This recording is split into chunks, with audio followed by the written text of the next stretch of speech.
104.3 FM.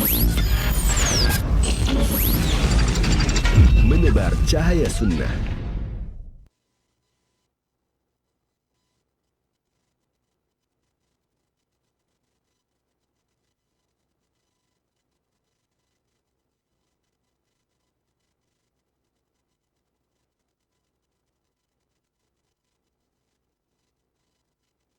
Simak Radio Roja Bogor 100.1 FM.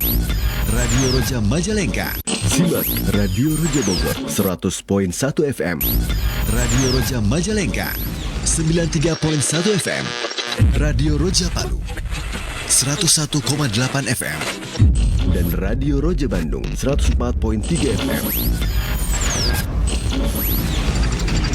Menebar cahaya sunnah.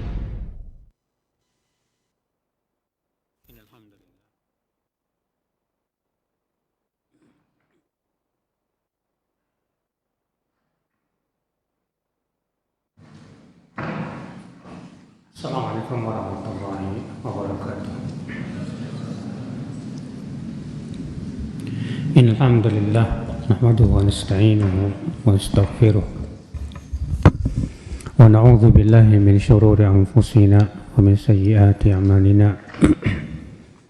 Man yahdihillahu fala mudilla lahu wa man yudlil fala hadiya lahu. Wa asyhadu an la ilaha illallah wahdahu la syarika lahu wa asyhadu anna Muhammadan abduhu wa rasuluh. Qala Allah Ta'ala fi kitabihil karim, ya ayyuhalladzina amanu taqullaha haqqa tuqatih wa la tamutunna illa wa antum muslimun, amma ba'd. Saudaraku seiman, insyaallah untuk pembahasan kita mulai hari ini, karena rencana rutin ya, sebulan sekali setiap Sabtu ketiga kita akan membahas hadis kitab Syarah Arba'in An-Nawawiyah. Kita akan memulai hari ini dengan hadis pertama, yaitu hadis innamal a'malu binniyat.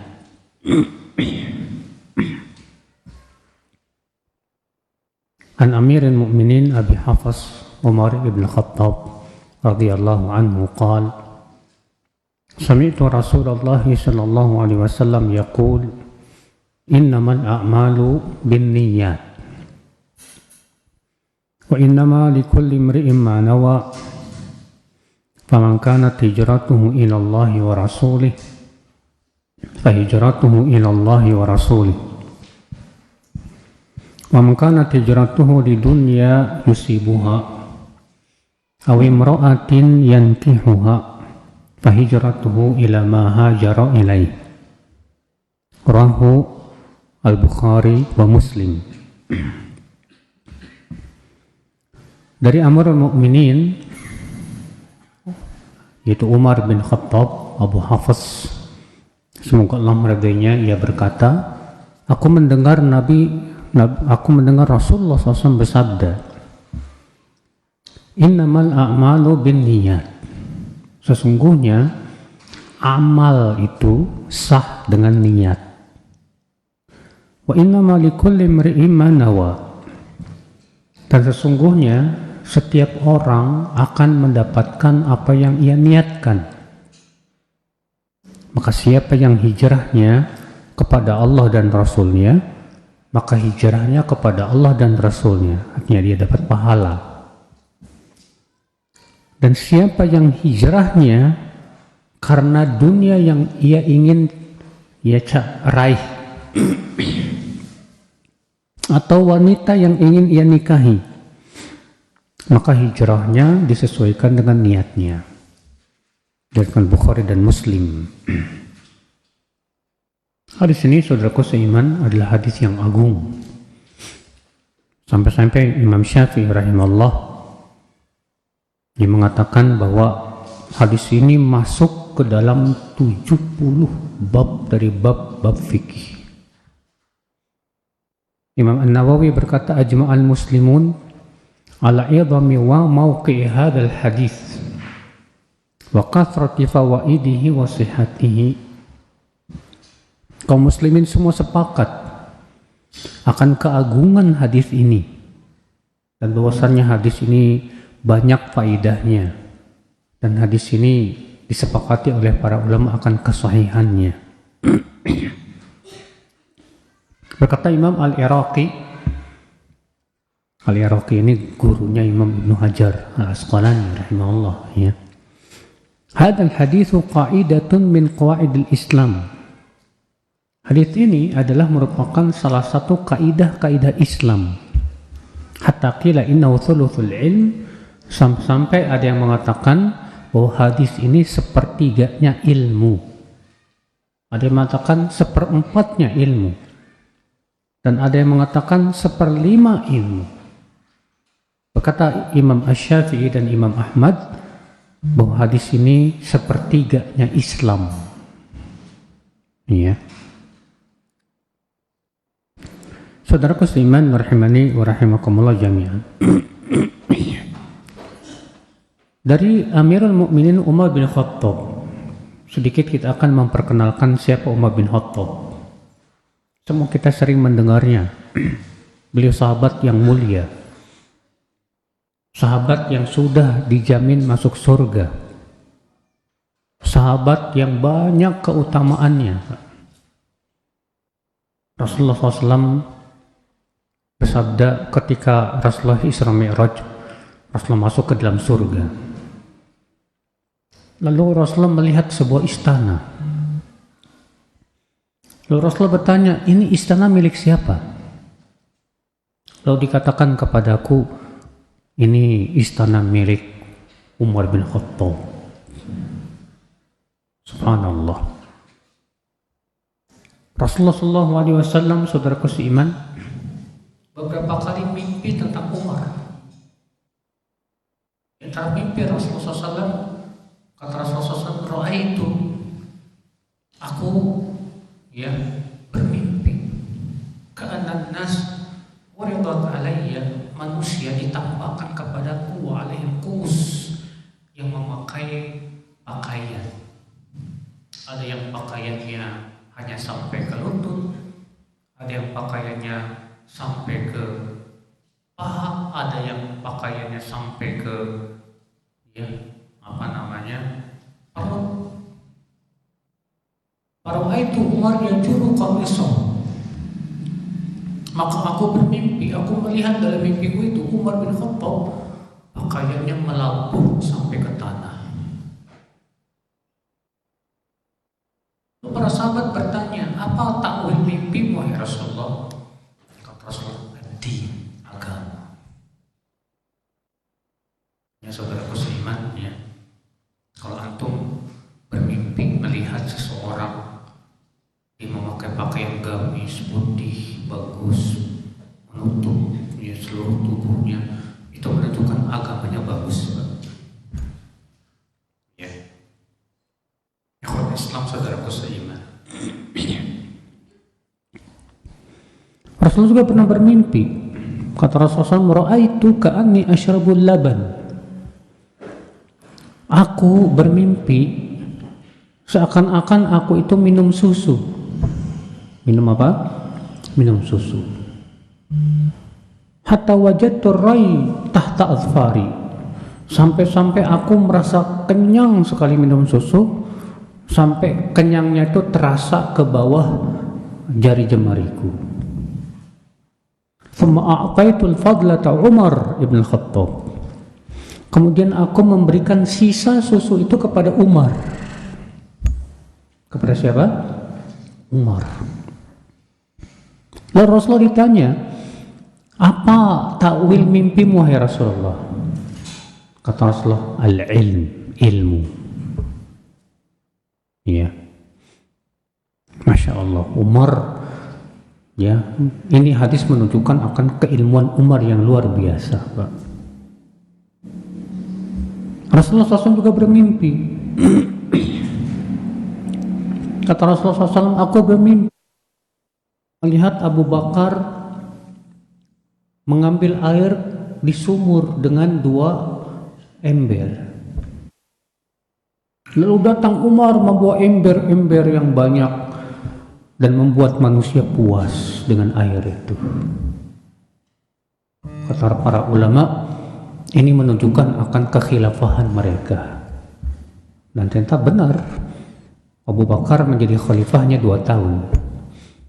Tapi Umar sampai 18 tahun. Dan di masa kekuasaan Umar luar biasa. Iya. Karena Umar itu kalau antum baca bagaimana beliau sebagai seorang khalifah, ajib, Masya Allah. Iya. Itu Umar bin Khattab. Sampai Rasulullah SAW bersabda tentang Umar bin Khattab, Pak. Apa kata Rasulullah SAW? Lau kana ba'di nabi lakana Umar. Kalaulah seandainya masih ada nabi setelahku, niscaya orangnya adalah Umar. Saking hebatnya Umar bin Khattab radhiyallahu anhu warda. Umar itu keimanannya luar biasa, Pak. Sampai-sampai disebutkan lausalaka syaitanu fajjan. Ya, kalaulah setan itu melewati sebuah jalan lalu bertemu dengan Umar, dia akan mencari jalan yang lain, Pak. Takut dari Umar. Saudaraku seiman rahimani wa rahimakumullah jami'an.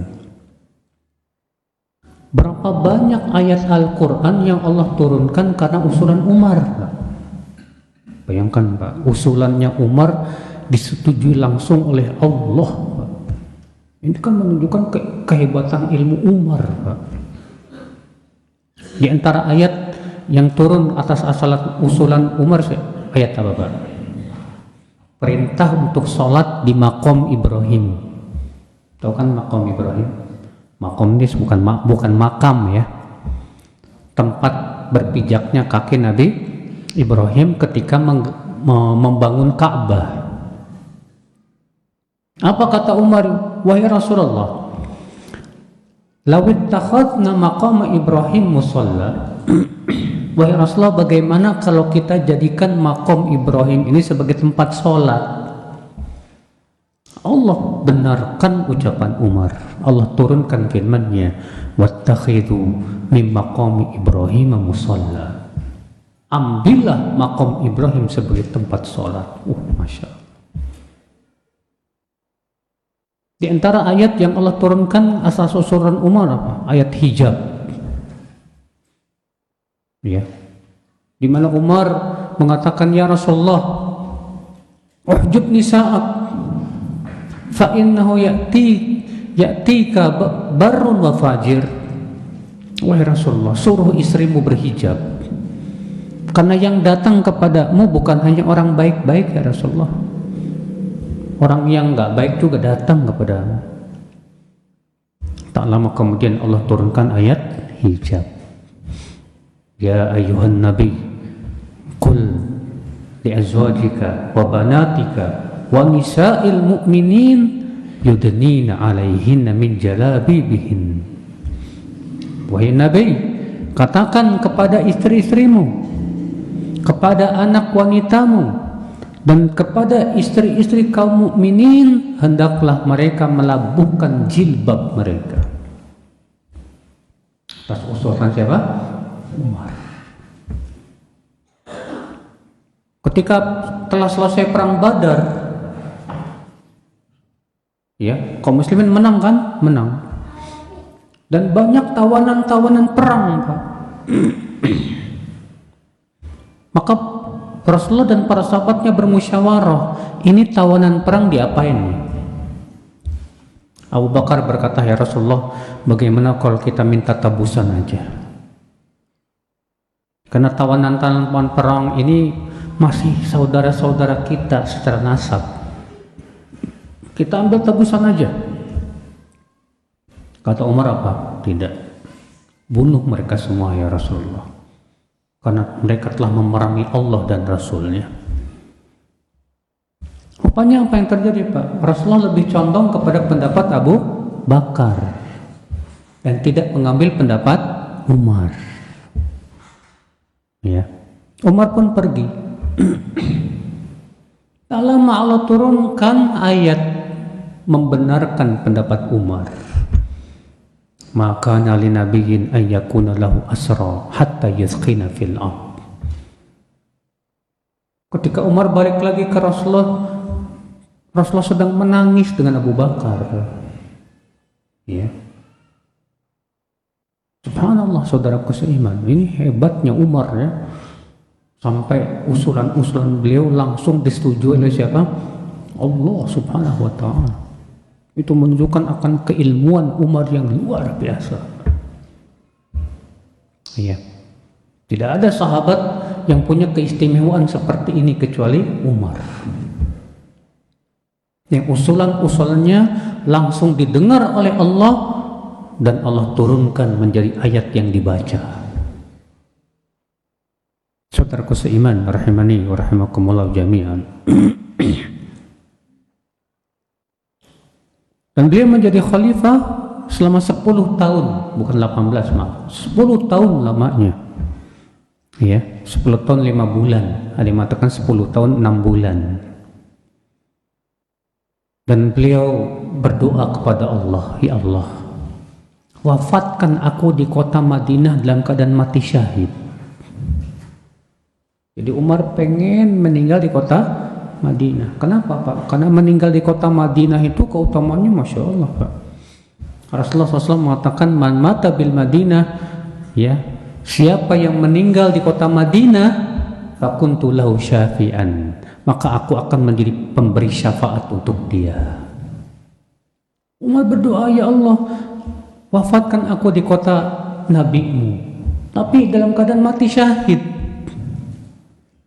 Kata para sahabat, bagaimana kamu mau mati syahid di kota Madinah?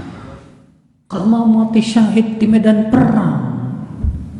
Ternyata Allah kabulkan doa Umar Pak. Ketika sedang sholat subuh, Umar dibunuh oleh seorang majusi namanya Abu Lu'lu'ah. Iya, sampai ususnya burai. Yang tak lama kemudian beberapa hari setelah itu Umar pun meninggal dunia. Ya, semoga Allah meridai Umar. Semoga Allah ya mengangkat derajat Umar. Saudaraku seiman, rahimani wa rahimakumullah jami'an.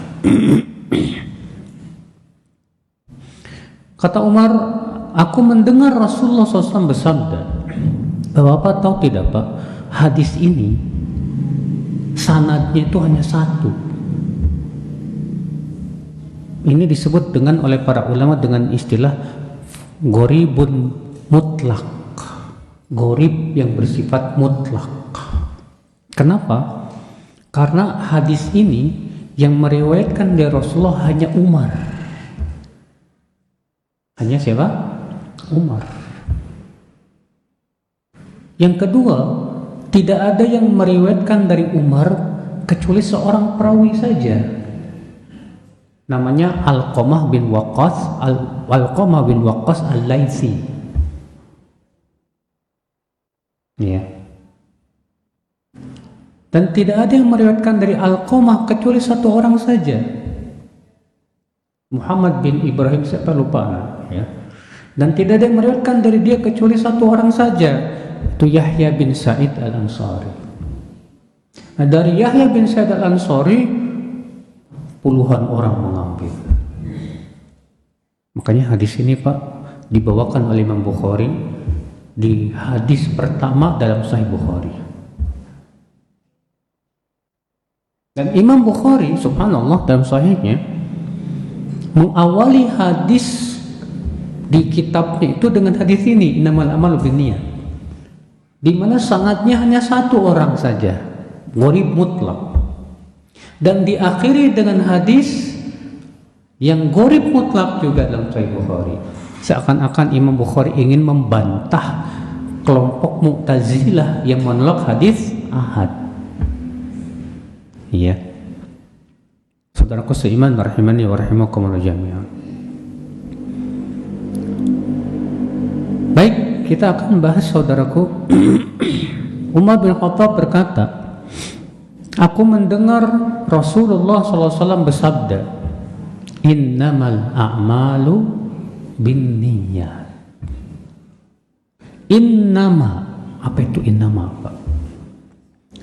Innama itu, Pak, terdiri dari dua, inna dan ma. Ya, inna itu harfu taukid, ma di sini ma al-kafah, oleh para ulama mengatakan begitu. Ma yang mencegah fungsi inna. Karena inna itu secara bahasa Arab fungsinya apa? Memansubkan mubtada yang menjadi isimnya dan memarfurkan khobarnya. Nah, gara-gara kemasukan ma di sini, jadi tidak berfungsi itu inna, sehingga berubah fungsinya menjadi apa? Menjadi adatul hasr, menjadi alat untuk hasr. Hasr itu artinya membatasi, ya, alat untuk membatasi. Sehingga innama itu kalau diterjemahkan, Pak, bagaimana? Sesungguhnya hanyalah, begitu. Innama, sesungguhnya hanyalah. Kenapa? Karena ini membatasi. Innamal a'malu binniyat. Sesungguhnya amal itu hanyalah sah dengan apa? Niat. Ya. Apa yang dimaksud dengan amal? Innamal a'malu. Saudaraku seiman, Ibnu Hajar mengatakan yang dimaksud dengan amal dalam hadis ini yaitu amal badan dan amal lisan. Amal badan dan amal itu kan nggak butuh niat. Beda dengan amal badan. Kalau amal badan butuh niat, betul. Ya. Saudaraku seiman rahimani wa rahimakumullah jami'an. Innamal a'malu, sesungguhnya amal-amal itu, amal perbuatan. Para ulama, Pak, membagi amal menjadi dua. Ya. Yang pertama yaitu amal yang bersifat fi'il, perbuatan. Yang kedua yaitu amal yang bersifat tark, meninggalkan. Jadi ada amal yang bersifat apa? Fi'il. Apa itu? Melakukan. Contohnya apa, Pak? Sholat, puasa, zakat, haji, itu kan melakukan. Ya. Ada amal yang berbentuk tark, meninggalkan. Contohnya apa? Meninggalkan maksiat. Meninggalkan maksiat termasuk perbuatan tidak, Pak? Termasuk perbuatan. Ya. Mencuci najis, tark. Saudaraku seiman rahimani wa rahimakumullah jami'an. Kenapa para ulama membedakan ini, Pak? Ada amal yang bersifat melakukan, ada amal yang bersifat apa? Meninggalkan.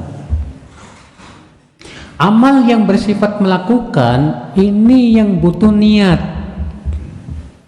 Yang butuh apa? Niat. Adapun amal yang bersifat tark, meninggalkan, maka kebanyakan ulama mengatakan tidak butuh niat. Nggak perlu kita tiap hari berniat, ya saya berniat hari ini meninggalkan maksiat. Nggak perlu. Ya. Kapan, Pak, kita disuruh berniat meninggalkan maksiat? Kapan kita disuruh berniat meninggalkan maksiat? Yaitu ketika maksiat ada di depan kita dan kita ingin melakukan perbuatan maksiat ini, maka saat itu kita niatkan untuk meninggalkan maksiat karena takut kepada Allah Subhanahu wa taala. Saudaraku seiman rahimani wa rahimakumullah jami'an. Demikian pula membersihkan najis yang ada di badan kita, kata para ulama, itu pun tidak butuh niat. Contoh misalnya, kalau di kepala antum ada najis, di kepala antum ada apa? Najis. Terus antum jalan, toto hujan, bersih sendiri dengan sendirinya. Cukup tidak Pak? Kata para ulama itu sudah mencukupi, tidak butuh pada apa? Niat. Iya. Nah ini disebut oleh para ulama dengan istilah af'alut turuk, melakukan yang bersifat meninggalkan. Ya, jadi amal ada yang bersifat melakukan, ada amal yang bersifat apa? Meninggalkan. Nah yang sangat membutuhkan niat dan diharuskan niat yang mana Pak? Amal yang bersifat apa?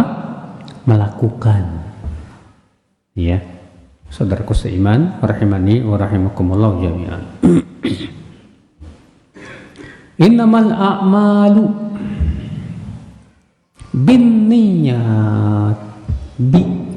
Kata-kata bi dalam binniyat ada fungsinya nggak Pak?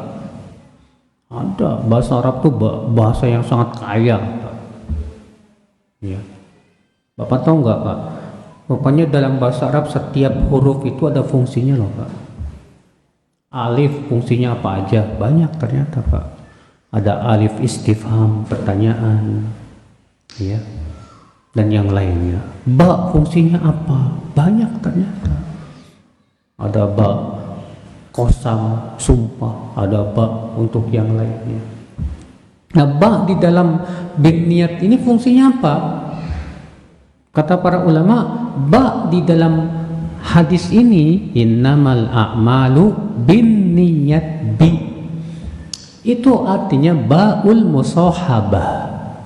Ba yang mempunyai makna menemani. Mempunyai makna apa? Menemani. Artinya bahwa amal itu harus ditemani oleh niat. Ya. Sekarang saya mau tanya sama antum, Pak. Mungkin nggak amal kita melakukan sebuah perbuatan tanpa niat? Kan sudah saya sebutkan Bapak ya. Amal itu ada dua macam. Ada amal yang bersifat melakukan, ada amal yang bersifat apa? Meninggalkan. Kalau meninggalkan bisa saja tanpa niat. Tapi untuk melakukan mungkin nggak tanpa niat? Nggak mungkin, susah. Gimana? Coba. Mungkin nggak antum misalnya berkata, tadi saya makan tanpa niat ya Pak Ustadz. Loh gimana? Tuh tiba-tiba mulut saya terbuka sendiri Ustadz. Tiba-tiba tangan saya gerak sendiri Ustadz. Masukin makanan sendiri, padahal saya nggak niat. Mungkin nggak Pak? Hah? Nggak mungkin. Kecuali kalau antum ngelindur kali. Kalau antum ngelindur sedang tidur, iya mungkin. Tapi kalau antum sedang sadar, nggak mungkin itu, saudaraku seiman, rahimani wa rahimakumullah jami'an. Makanya setiap perbuatan manusia pasti ada niatnya tidak Pak? Pasti. Bahkan terkadang teman antum saja tahu niat antum. Antum ngambil anduk, ngambil sabun, terus bilang, temannya apa? Mau mandi ya? Iya, kok tahu sih? Antum pakai peci, pakai apa? Koko, pakai sarung pergi. Mau sholat zuhur ya? Iya. Maka dari itu saudaraku seiman, kalaulah kita disuruh melakukan perbuatan tanpa niat, pasti itu sulit untuk kita lakukan. Ya tidak Pak? Sulit.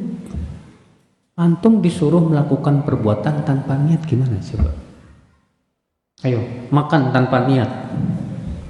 Kan bingung Pak. Caranya gimana? Karena niat itu pasti menemani setiap perbuatan. Antum mau pergi ke pasar, pasti sebelumnya ada niat. Ya enggak? Sahih. Maka dari itu niat tempatnya di mana? Para ulama semua sepakat ijma, Pak, bahwa niat itu tempatnya di hati. Niat tempatnya di mana? Di hati. Dan sudah otomatis setiap perbuatan manusia pasti disertai dengan apa? Niat. Antum pergi ke masjid mau sholat, sudah otomatis ada niat untuk apa? Sholat, saudaraku seiman. Rahimani wa rahimakumullah jami'an. Pada itu, apakah niat perlu diucapkan?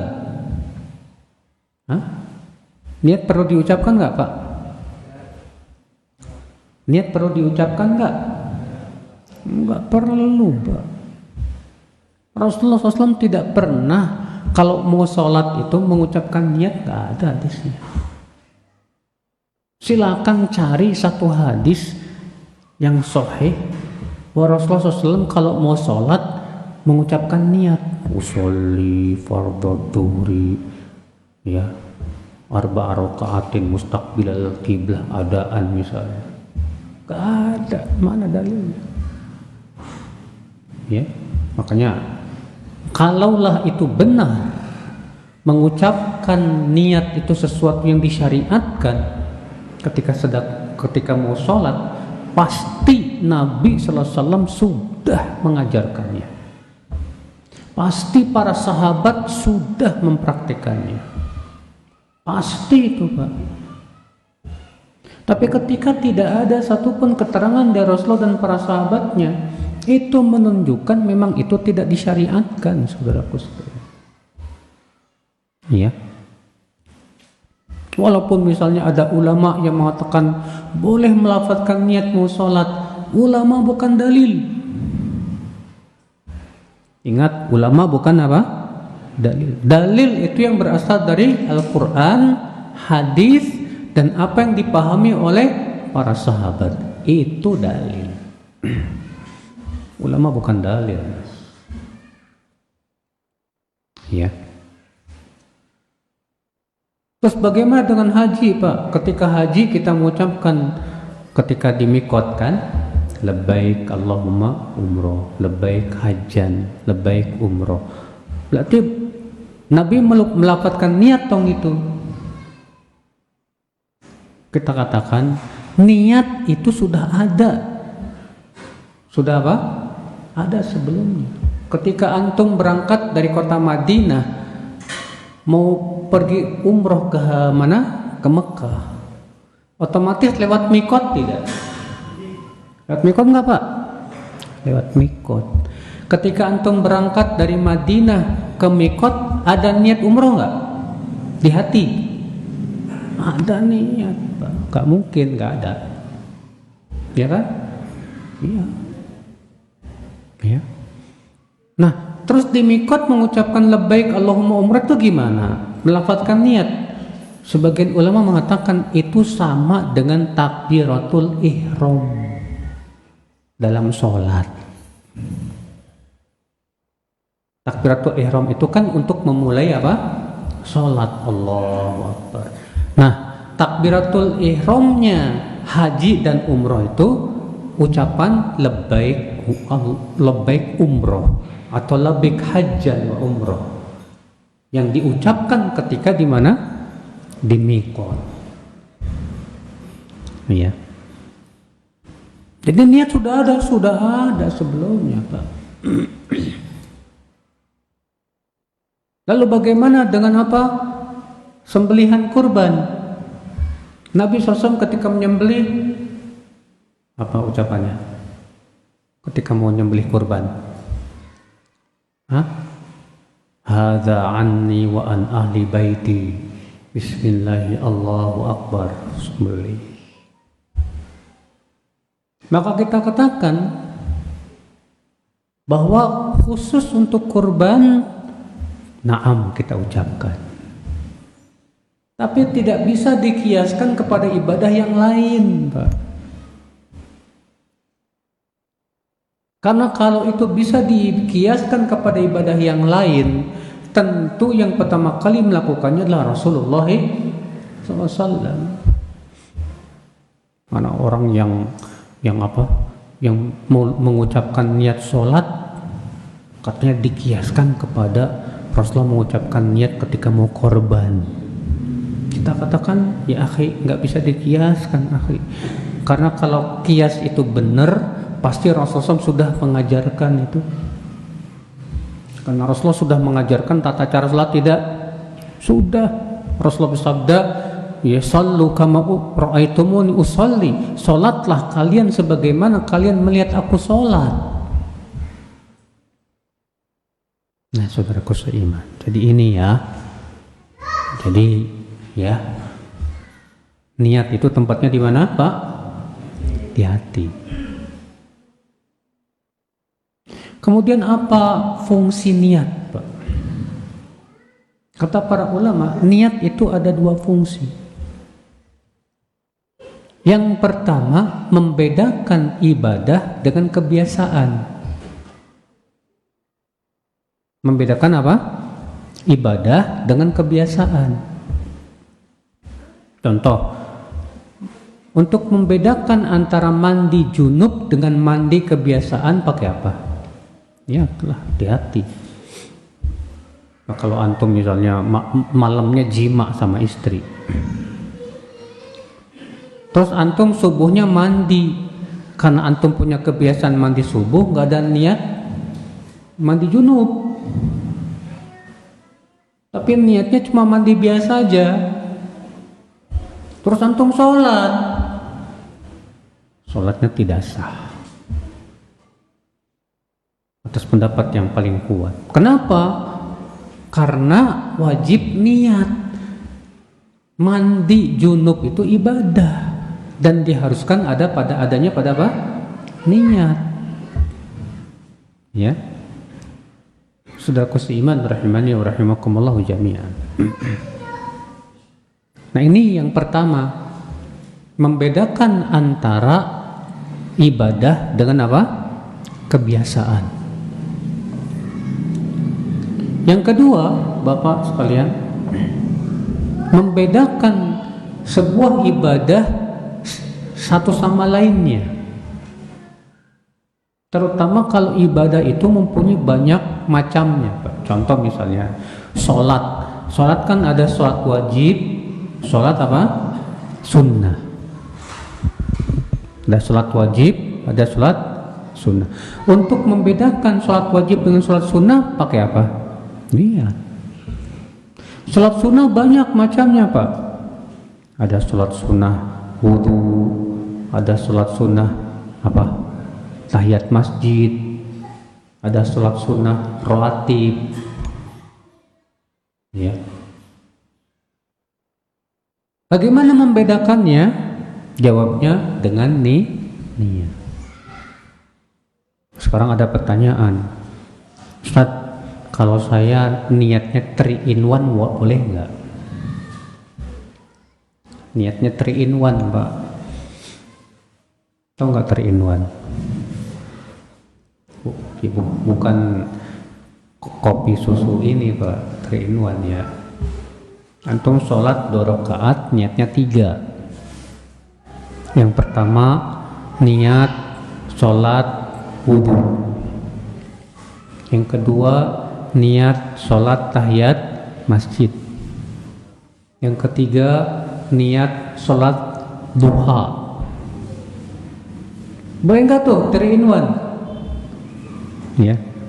Jumhur ulama, dan itu pendapat madhab yang 4. Madhab yang 4 itu madhab Syafi'i, Hanafi, Maliki, Hambali, mengatakan boleh, nggak apa-apa. Dalilnya mana? Dalilnya hadis ini, innamal a'malu binniyah. Sesungguhnya amal itu dengan niat. Ya, binniyat. Saudaraku seiman rahimani wa rahimakumullah jami'an. Nah, ini Pak, fungsi niat ada 2. Yang pertama apa tadi? Membedakan kebiasaan dengan ibadah.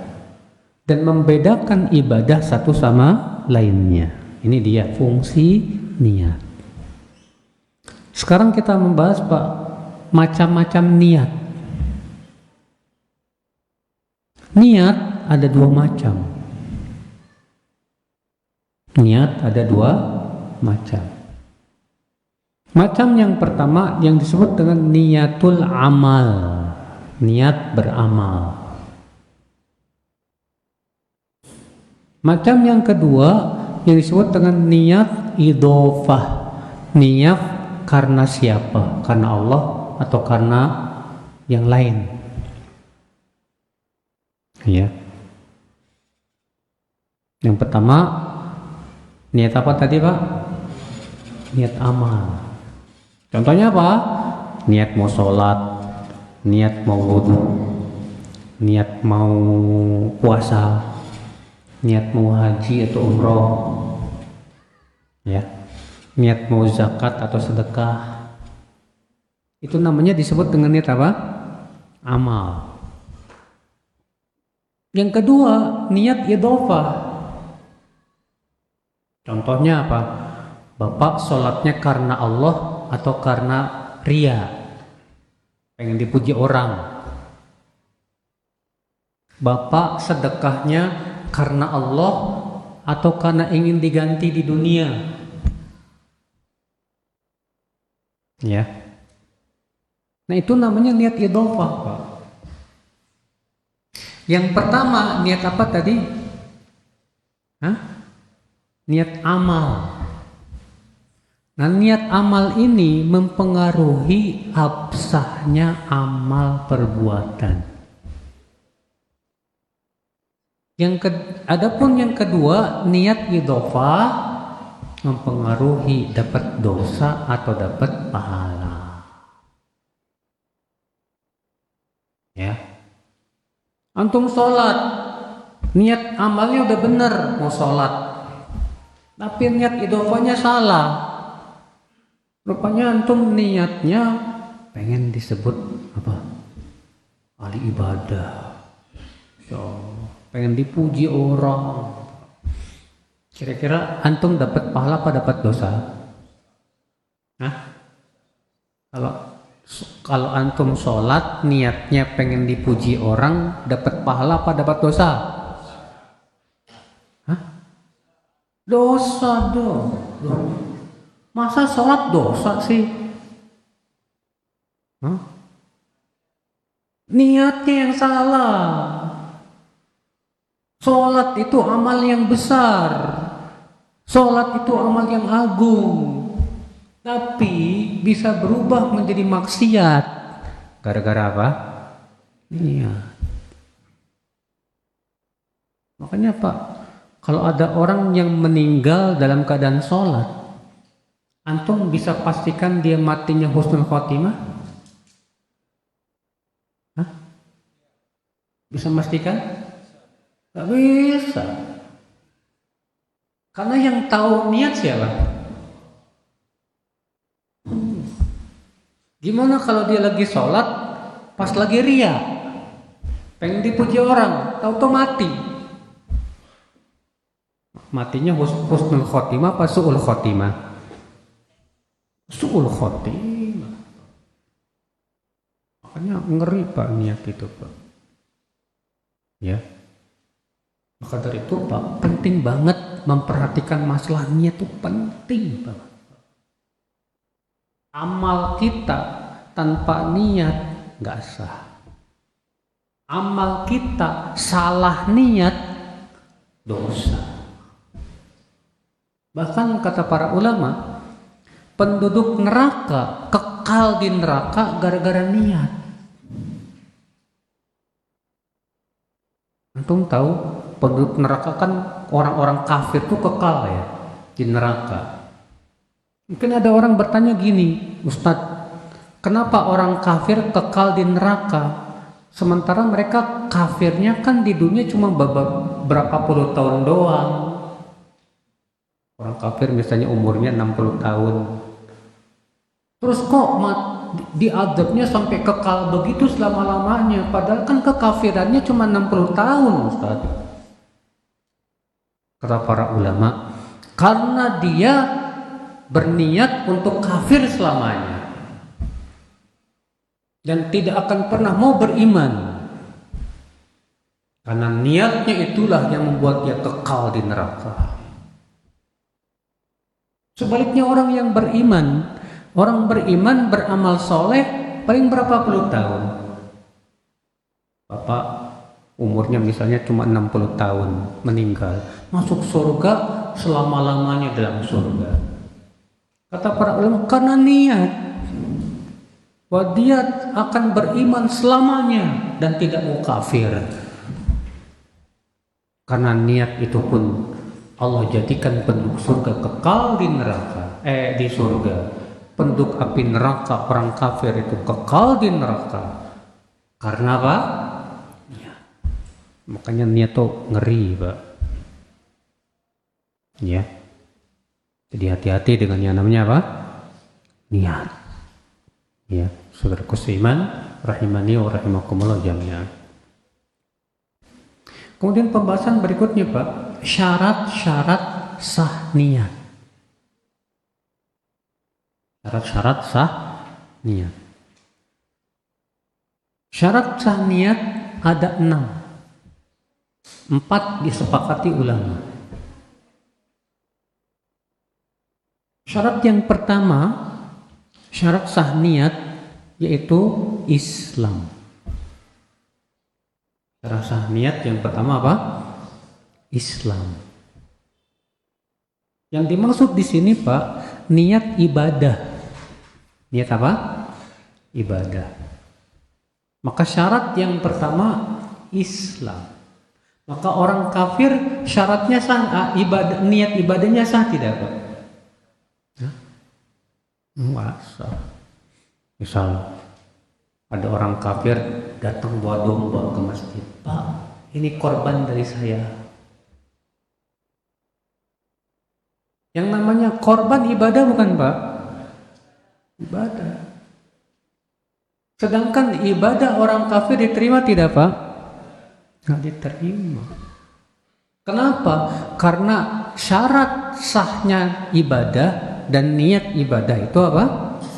Islam. Iya. Oh, Pak, saya udah beli domba ini, masa nggak diterima, Pak? Ya masalahnya situ bukan Muslim. Sementara syarat diterimanya ibadah itu apa? Islam. Jadi dengan ijma seluruh ulama, Pak, semua sepakat ulama dalam masalah ini. Tidak ada perbedaan di antara mereka. Ya. Syarat yang kedua, Pak, daripada syarat sah niat. Syarat yang kedua, syarat sah niat, yaitu at-tamyiz. Apa itu tamyiz? Mumayyiz. Mumayyiz itu usia anak yang sudah bisa membedakan. Kapan anak disebut mumayyiz? Anak disebut mumayyiz itu bila berumur 7 tahun. Atas pendapat yang paling kuat. Ya. Anak disebut mumayyiz bila umurnya berapa? 7 tahun. Mana dalilnya? Dalilnya hadis. Muru auladakum bis shalah wa hum abna'u sab'i sinin. Perintahkan anak-anak kalian untuk sholat, umurnya berapa tahun? 7 tahun.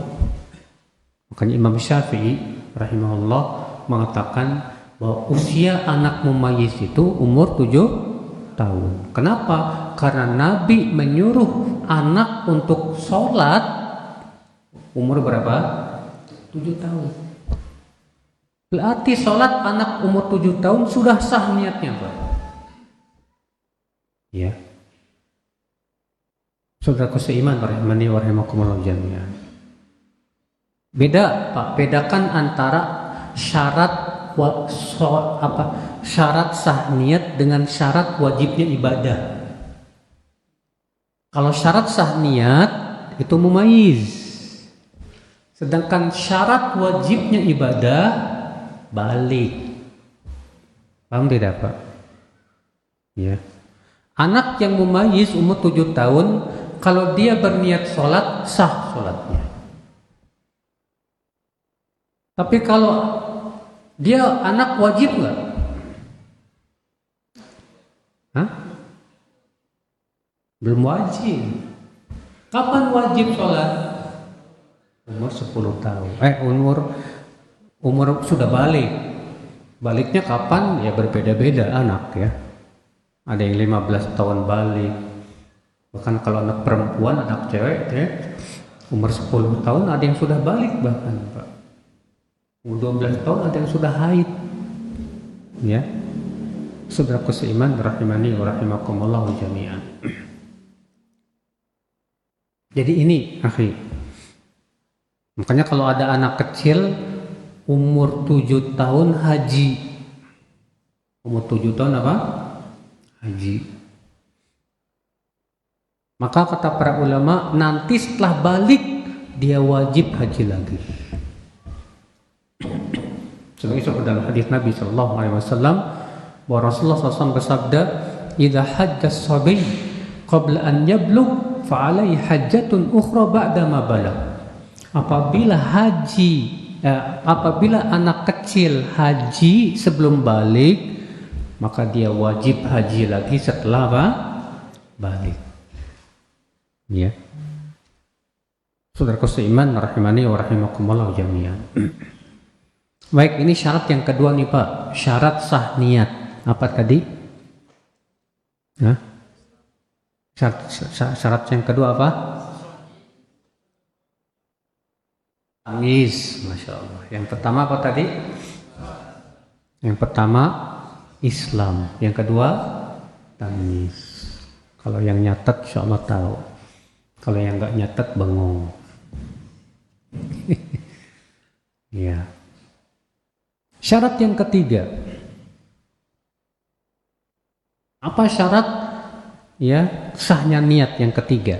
Yang ketiga al-ilmu bil manwi. Berilmu tentang hukum yang diniatkan. Berilmu tentang apa? Hukum yang diniatkan. Contoh, antum mau sholat apa? Sholat wajib apa sholat sunnah? Maka harus tahu dulu hukumnya.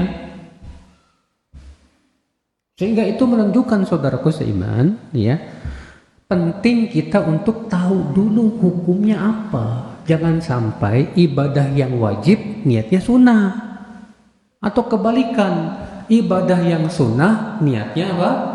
Wajib. Pengaruhnya, efeknya apa? Bisa nggak sah, Pak?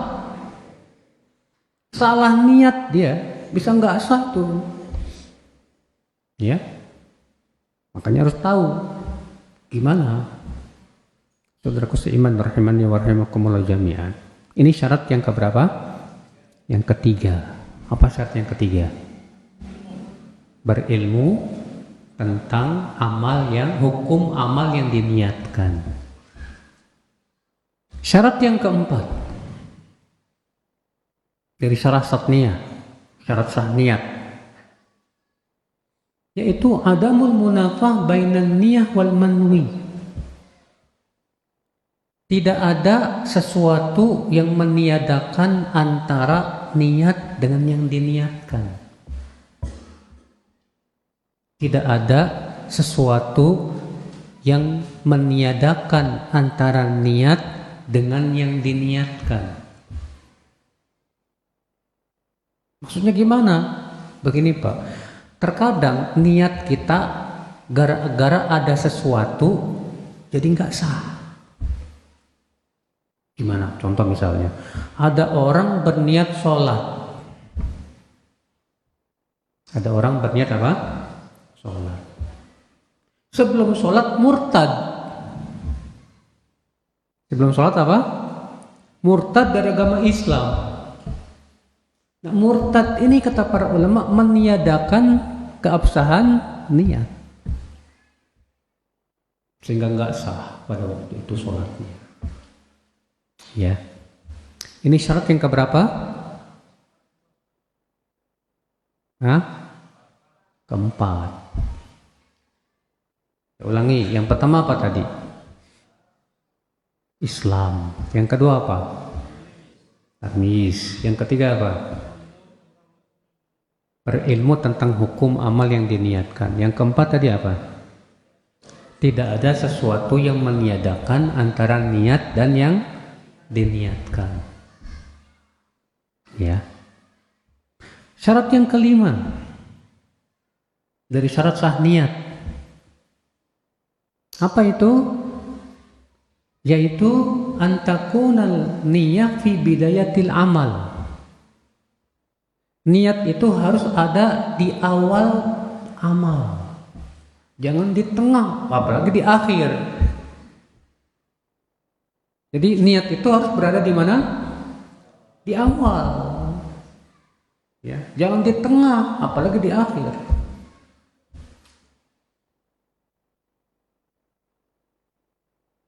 Syarat yang keenam, alla tuqta'an niyah. Niat itu harus ada dari awal amal sampai akhir amal dan tidak boleh diputuskan. Niat itu harus ada dari awal amal sampai akhir amal dan tidak boleh diputuskan.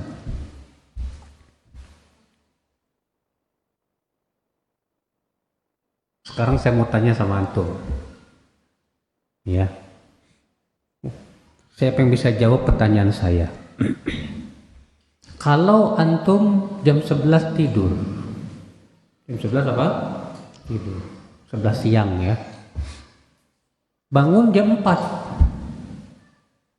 Bangun jam 4. Pas bangun antum ingatnya sholat asar. Padahal antum belum sholat zuhur. Akhirnya pas sholat antum niatnya sholat asar. Allahu Akbar. Pas di 2 rakaat baru inget, loh, saya kan belum sholat zuhur.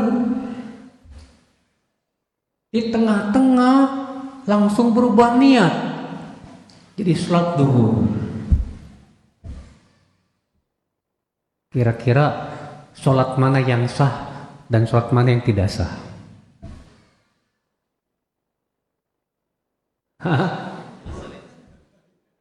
Alasannya?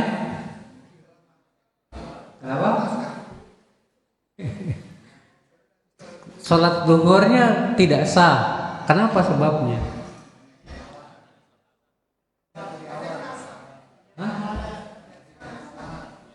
Sholat zuhurnya tidak sah karena niatnya tidak dari awal amal. Sedangkan tadi kita sebutkan bahwa syarat niat itu harus berada di awal. Sementara dia baru berniat di mana? Di tengah. Sekarang saya mau tanya, sholat asarnya sah tidak? Hah? Sholat asarnya sah nggak? Nggak sah. Kenapa? Karena terputus. Kan tadi nih sudah kita sebutkan ya, kalau misalnya syarat yang kelima apa? Yang kelima harus di awal amal. Syarat yang keenam apa? Harus ada dari awal sampai akhir, nggak boleh diputus. Nah antum sholat asar, Allahu Akbar, di tengah jalan ingat belum sholat zuhur. Tahu-tahu diubah niatnya di tengah ke sholat zuhur. Jadi yang nggak sah yang mana? Dua-duanya nggak sah. Ya, dua-duanya nggak sah. Kenapa? Zuhurnya nggak sah karena tidak dimulai dari awal. Asarnya pun nggak sah karena sudah diputus niatnya. Olas. Bukan? Kalau nggak paham gimana coba? Gak sah dua-duanya, gimana? Ya. Saudaraku seiman, rahimani wa rahimakumullah jami'an. Dikecualikan kata para ulama puasa sunnah mutlak. Untuk puasa sunnah mutlak boleh memulai niatnya itu dari pagi. Berdasarkan hadis riwayat Abu Daud, Rasulullah SAW suatu pagi nanya ke istrinya, ada makanan enggak? Semua istrinya mengatakan pagi ini enggak ada makanan. Kata Rasulullah, kalau begitu pagi ini saya puasa aja. Iya. Di situ Rasulullah SAW memulai niat puasanya dari semenjak apa? Pagi, boleh. Ini namanya puasa sunnah mutlak, Pak. Iya, puasa sunnah mutlak.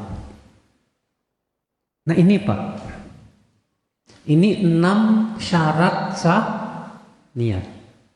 Ingat ya, 6 perkara ini Pak. Karena kalau salah satunya tidak ada, niatnya nggak sah. Ya. Kemudian tadi Pak, permasalahan yang berhubungan dengan tasyrikun niyah, yaitu beberapa niat dalam satu ibadah. Beberapa niat dalam satu apa? Ibadah. Kayak tadi 3 in 1. Ya. Apa itu? 3 in 1. Contohnya tadi 3 niat dalam satu ibadah. Saya sholat 2 rakaat, niatnya 3. Sholat wudu, sholat tahiyat masjid, sama tahiyat apa? Sama sholat apa? Duha. Wah, 2 rakaat 3 niat. Boleh nggak tuh? Antum yang tidur tadi jawab. Anda yakin yang tidur nggak bisa jawab nih? Siapa yang bisa jawab? Boleh nggak? Boleh. Menurut pendapat siapa? Menurut pendapat siapa boleh? Iya, menurut pendapat 4 madhab. Menurut pendapat 4 madhab itu boleh dan sah. Iya. Sedangkan menurut madhab zahiri itu Ibnu Hazm nggak sah. Kalau Ibnu Hazm pendapatnya setiap ibadah wajib satu niat, nggak boleh banyak-banyak. Kalau Imam 4 mengatakan boleh, nggak apa-apa. Dalilnya mana? Hadis yang sedang kita bahas. Innamal a'malu binniyat. Sesungguhnya amal itu dengan niat. Ya. Hadis ini mutlak, baik 1, 2, 3 boleh, nggak apa-apa. Namun sebagian ulama memberikan syarat, Pak. Syaratnya harus satu level. Hukumnya sama-sama sunnah misalnya. Adapun kalau yang satu wajib, yang satu sunnah, nggak bisa. Contoh, setelah Ramadan kan disyariatkan puasa Syawal kan, 6 hari, ya kan? Tapi antum masalahnya punya kodoan, antum batal 6 hari di bulan Ramadan. Ustadz boleh nggak saya niat kodok sekaligus 6 Syawal?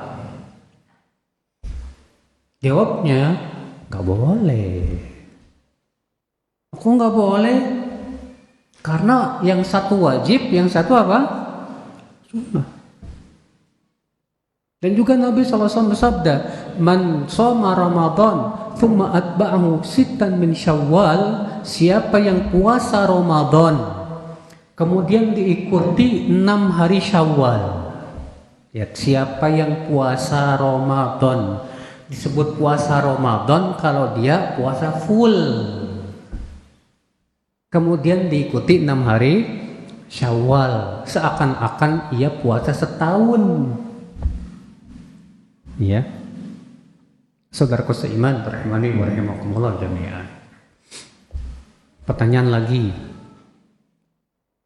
antum di hari Jumat junub, jima sama istri, terus pas mau mandi Jumat niatnya 2, niat mandi junub sekaligus niat mandi Jumat. Boleh nggak? Ada yang mengatakan enggak. Alasannya apa? Ya, boleh nggak?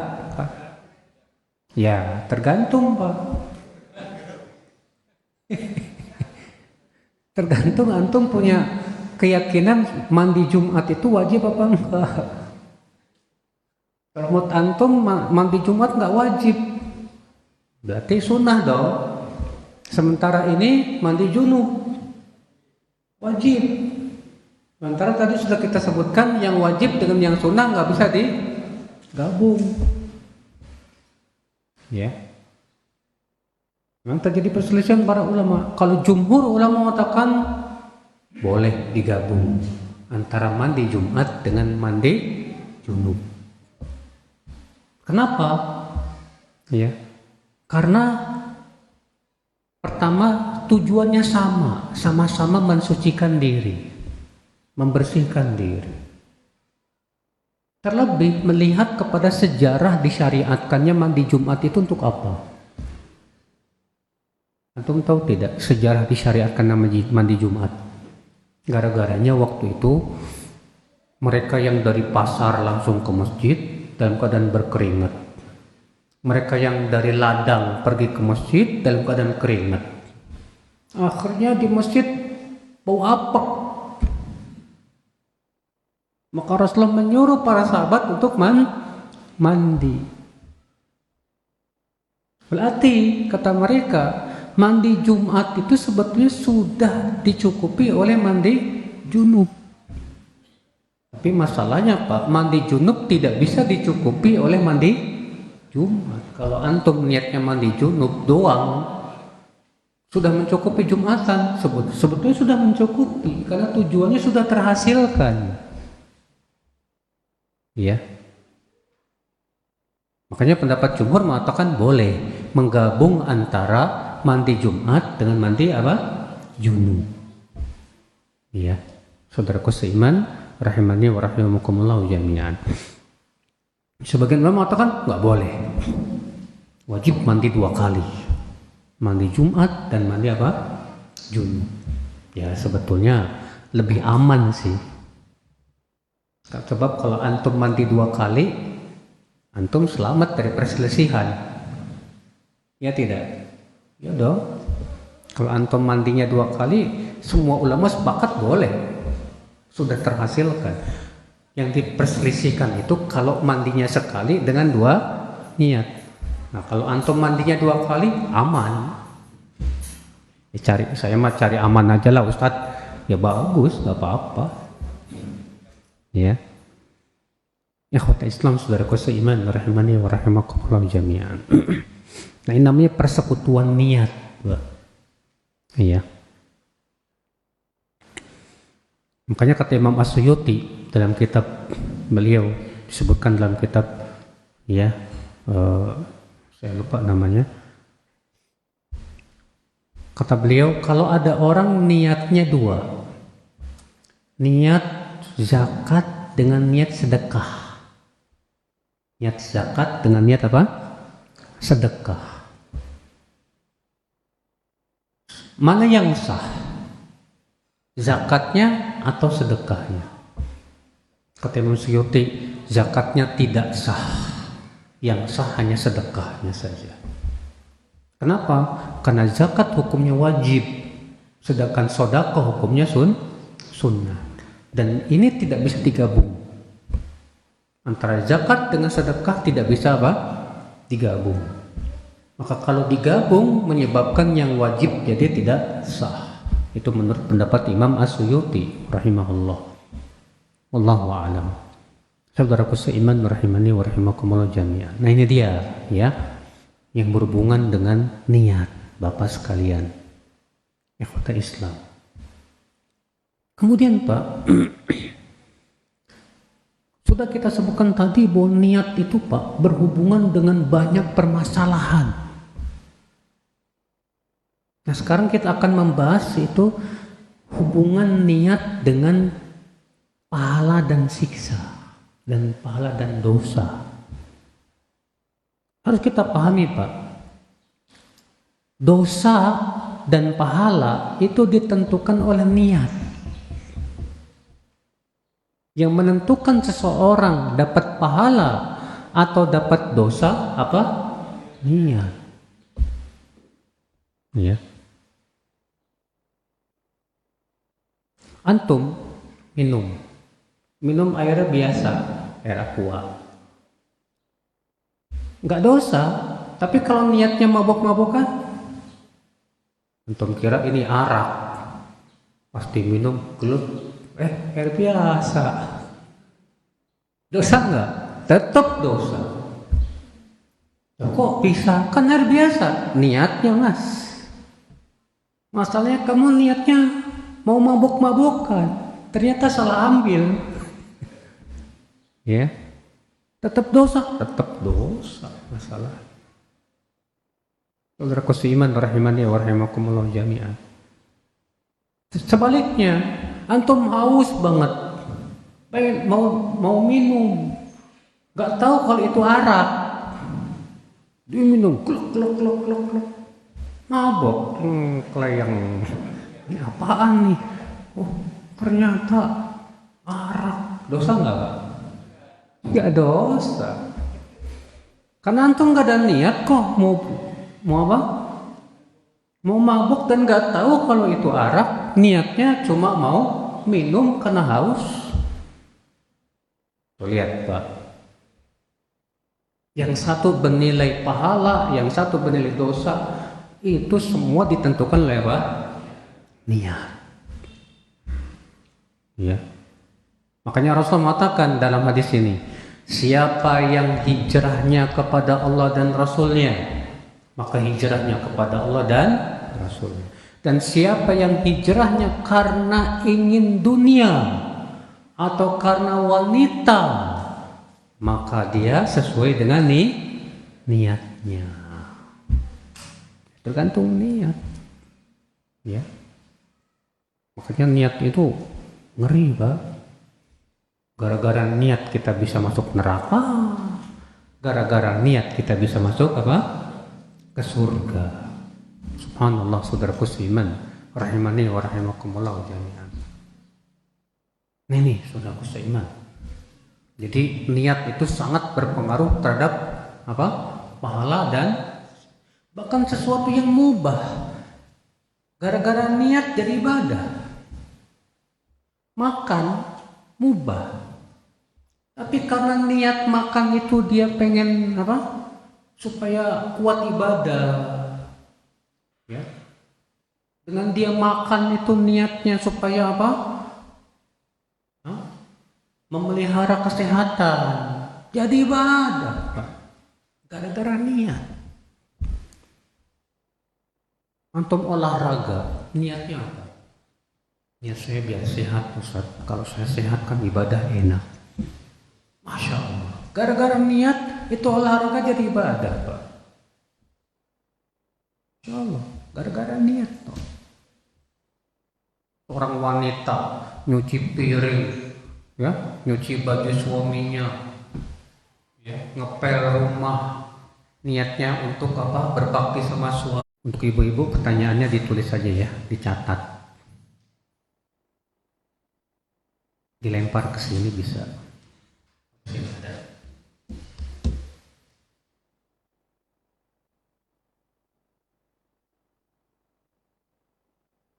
Bolehkah zakat kepada mertua? Pak, saya mau kasih sama antum kaidah.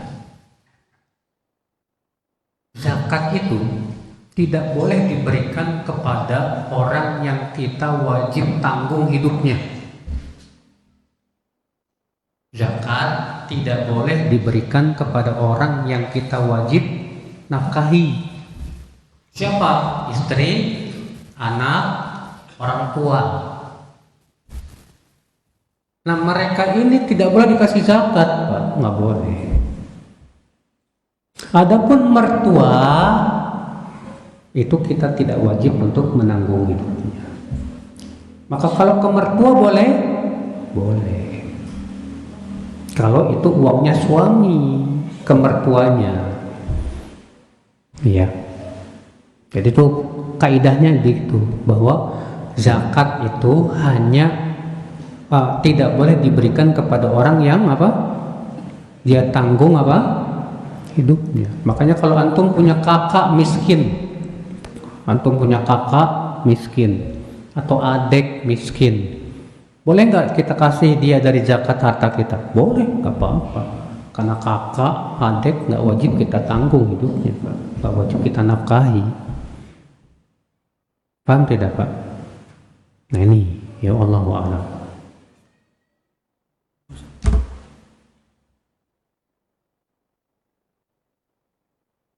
Apakah benar anak lebih utama mengimami sholat jenazah ayah atau ibunya?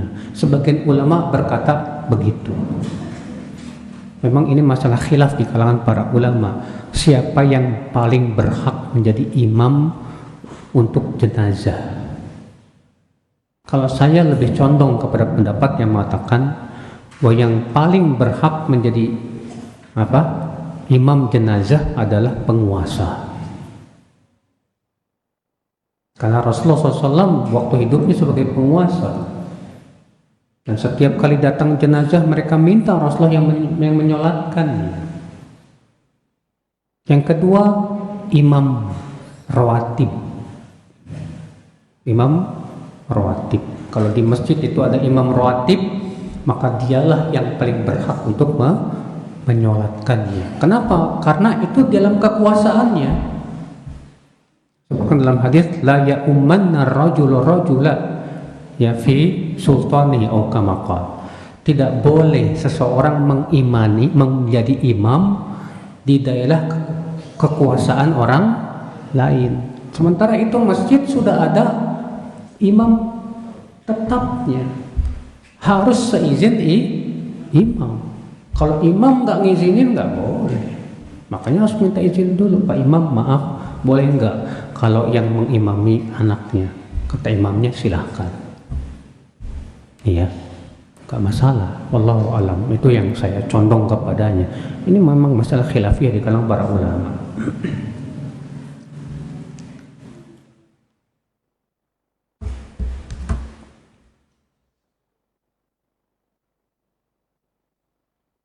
Tolong jabarkan pengertian surat Al-Ghasyiyah ayat 3 sampai 4.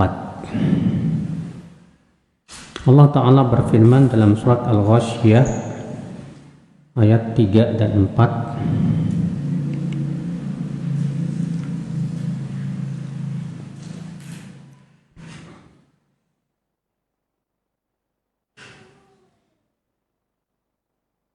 Amilatun nasibah tasla naran hamiyah. Allah berfirman, hal ataka hadithul ghasyiyah, apakah telah datang kepada kamu berita tentang al-ghasyiyah? Al-ghasyiyah itu hari kiamat, Pak. Wujuhun yawma idzin khasyiyah, wajah-wajah di hari itu tunduk ketakutan.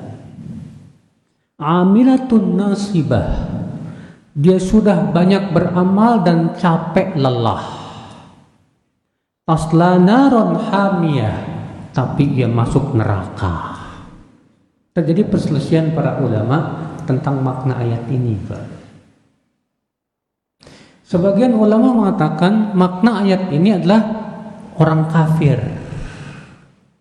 yang waktu di dunia dia bersungguh-sungguh beramal kebaikan, sedekah, bantu orang, tapi dia tidak beriman kepada Allah dan kehidupan akhirat,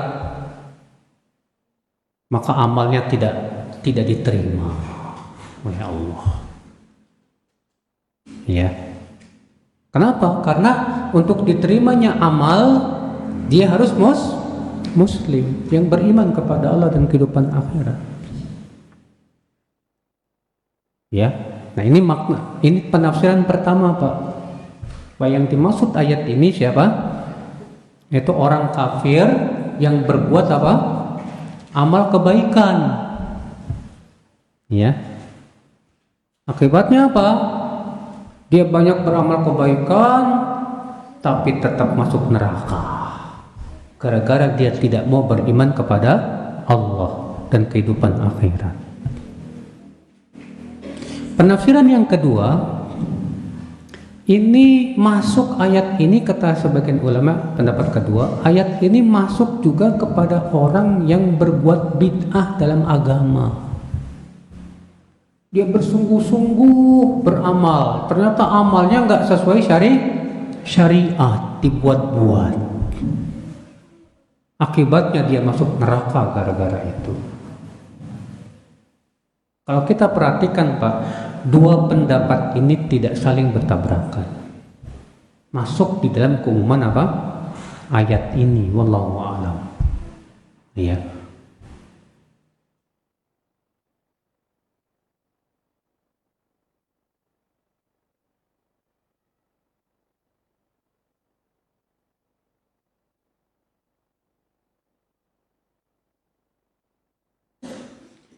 Membaca Al-Quran yang lebih baik untuk mendapatkan pahala, apakah hanya membaca Al-Qurannya saja atau dengan artinya? Apa makna pertanyaan ini? Kalau makna pertanyaan ini artinya biar mendapatkan pahala yang lebih besar, pahala yang lebih besar, maka saya katakan kamu baca artinya sehingga kamu bisa memahaminya, itu lebih besar dibandingkan kamu baca tapi tidak paham.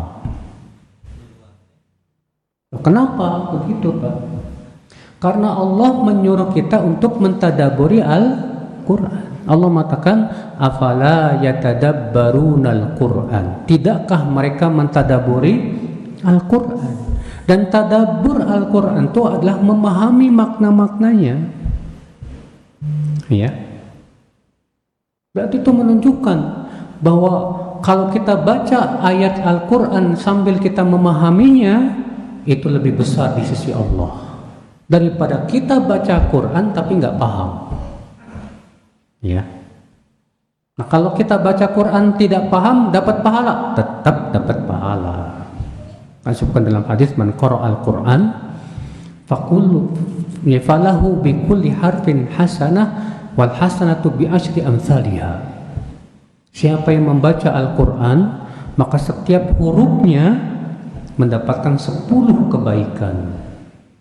Ya, Masya Allah.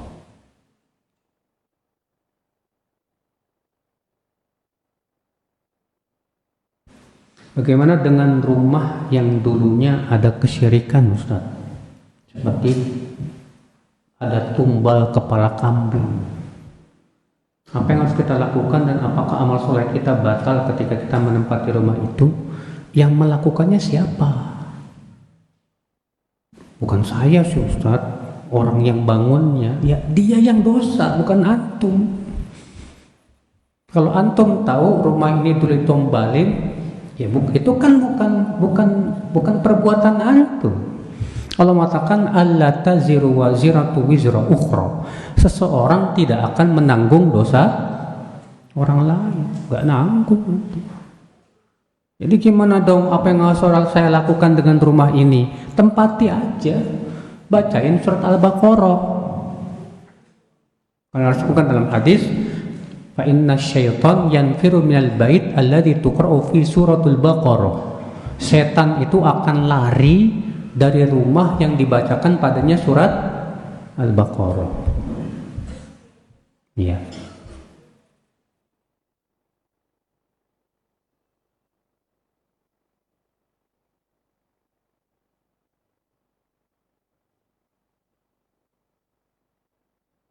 Niat sholat asar di dalam sholat, ingat belum sholat duhur.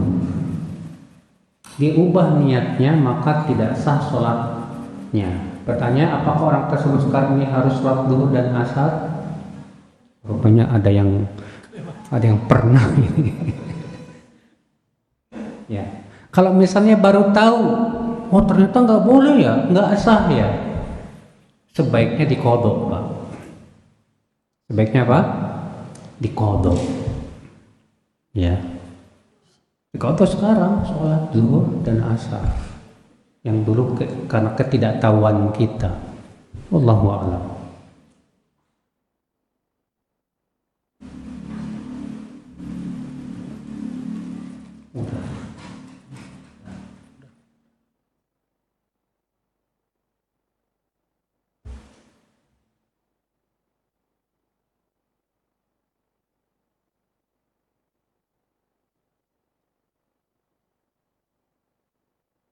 Apakah habis dioperasi pasang pen pada tulang iga, alat pennya wajib dilepas lagi? Tanya dokter dong, bukan ke saya. Saya bukan dokter, Mas. Tanya ke dokter, ini pennya harus dilepas apa enggak? Kata dokter, jangan. Ya udah, nggak masalah kok, nggak mempengaruhi ibadah kamu. Alat pen yang ada di tulang kamu itu tidak mempengaruhi ibadah kamu sama sekali. Masalah dicabut lagi apa enggaknya jangan tanya ke saya. Tanyanya ke siapa? Ke dokter. Allah berfirman, fas'alu ahla dzikri in kuntum la ta'lamun. Tanya ahlinya jika kamu tidak tahu. Sementara saya bukan ahli kesehatan, bukan ahli tulang. Ya. WhatsApp udah, mungkin ada yang mau langsung.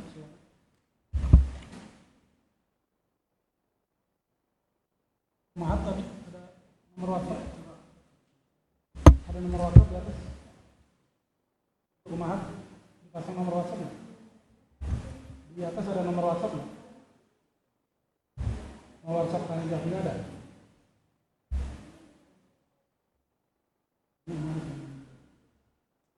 Silakan Umahat, kalau ada yang mau tanya lewat tulisan boleh.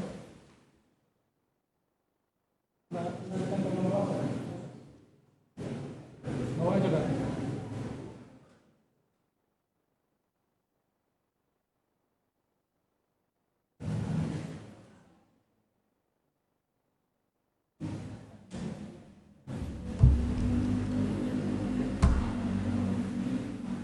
Jika orang tua menyuruh anaknya menjadi hafiz, tapi orang lain guru ngajinya, apakah orang tua anak mendapat kebaikan dari Allah? Jika orang tua menyuruh anaknya menjadi hafiz kurang, tapi orang lain guru ngajinya. Nah, belajarnya sama guru ngajinya, Ustaz. Orang tuanya kurang. Oh, orang tuanya nyuruh anaknya kamu hafalkan Quran, tapi bukan sama orang tuanya, sama dia. Dapat pahala, dapat lah pasti. Kenapa? Kan orang tuanya yang mendukung, yang nyuruh. Ayo nak, kamu ngapalin Quran nak. Bapak nggak hafal Quran, kamu jangan kayak bapak. Kamu harus menjadi orang yang pintar dan alim nak. Ayo nak. Nah, orang tua seperti ini pasti pada dapat pahala. Makanya orang yang anaknya hafal Quran, kata Rasulullah di hari kiamat orang tuanya diberi apa Pak? Diberikan apa namanya? Taj, apa itu yang ada di kepala itu? Mahkota kemuliaan. Gara-gara anaknya hafal Quran. Iya.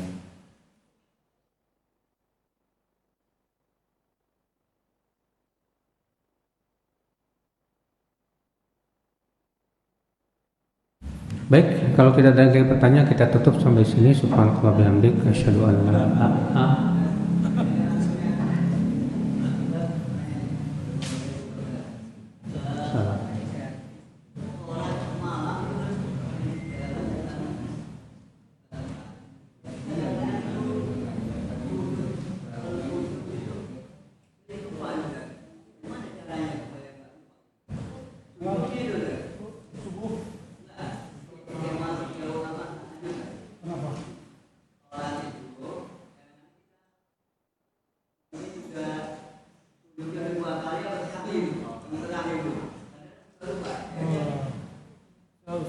Beliau salat malam suka lupa sujudnya udah yang terakhir atau yang berapa kali gitu, Ustaz. Gimana?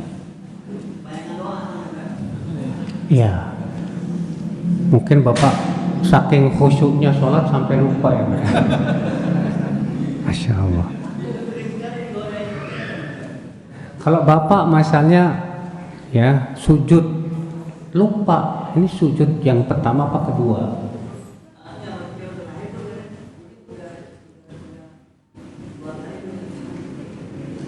Udah 2 kali sujud apa baru sekali?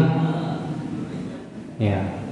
Sekarang saya mau tanya Pak, yang yakin yang sekali apa yang 2 kali? Oh, saya mau tanya dulu, yang yakin yang sekali apa yang 2 kali? Hah? Apa? Enggak, Bapak kan tadi lupa. Ini sujud yang pertama apa yang kedua kan?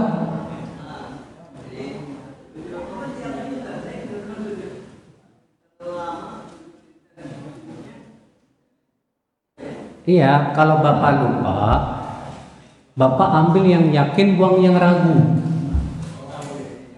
Berarti Bapak sujud lagi aja. Paham nggak Pak? Bapak misalnya saking kelamaan sujud, lupa, ini sujud keberapa ya? Maka lebih baik Bapak sujud lagi. Nanti di akhir sholat sujud sahwi 2 kali sebelum salam. Ya, takutnya sujud sahwinya lupa lagi. Ya. Ada sujud sahwi juga nggak sholat sunnah? Ya, sholat sunnah, sholat wajib tetap sama aja, nggak ada bedanya. Pertanyaan penting kan Ustaz. Berdosakah anak yang telah menceraikan istri karena istri sudah jarang sholat, dan bagaimana anak menafkahi mantan istri yang di dalamnya ada 5 orang anak? Kalau sudah jarang sholat dan kita sudah berusaha semaksimal mungkin tapi nggak mau juga sholat, ini bahaya untuk rumah tangga Pak. Kenapa? Bapak tahu tidak, iblis itu disuruh sujud kepada Allah masih mau Pak. Iblis itu nggak mau sujud kepada siapa? Ada. Ini orang disuruh sujud sama Allah nggak mau. Berarti ini orang lebih sombong dari iblis. Ya. Selama kalau kita yakin masih bisa memperbaiki, lebih baik jangan dulu ceraikan, perbaiki dulu, selamatkan dulu di agamanya. Tapi kalau sudah tidak bisa diperbaiki lagi, sudah kata Rasulullah SAW, ada 3 orang yang tidak didengar doanya. Di antaranya laki-laki yang punya istri yang buruk akhlaknya tapi nggak diceraiin.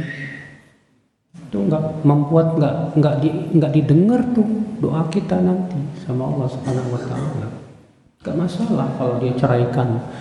Kalau memang dia sudah berusaha semaksimal mungkin, dia sudah berusaha untuk mengubah dia untuk supaya sholat dan yang lainnya. Menafkahi mantan istri yang di dalamnya ada 5 orang anak. Kalau itu anak antum 5 orang tersebut, ya, itu kan darah daging antum, masa antum mau cuekin? Di mana kasih sayang antum kepada anak-anak? Ya, maka antum tetaplah biayai mereka untuk kehidupan mereka, karena walaupun bagaimana itu anak antum, darah daging antum, ya.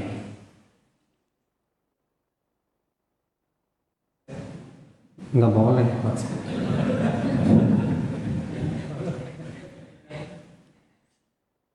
Masih ada yang bertanya yang lain? Nggak ada yang lain ya? Bapak ini lagi. Ya udah deh.